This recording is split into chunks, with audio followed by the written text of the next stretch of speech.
Hello viewers, welcome to IT System Admin and Information Technology Learning tutorial channel for you.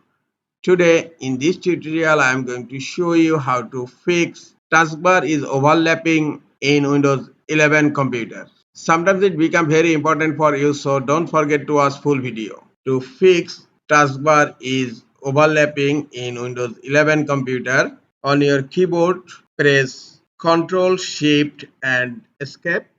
Task Manager will be opened and then scroll down,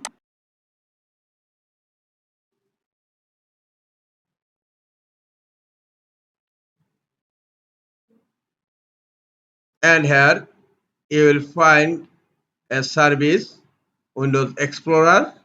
Click on Windows Explorer and click on Restart Task button on upper right corner, or you can restart Windows Explorer by right clicking on the Windows Explorer and click on Restart. Close Task Manager. After restarting the Windows Explorer, hope your problem has been solved. This is all for today. Hope this tutorial is helpful for you. Keep watching for next tutorial. Thank you very much.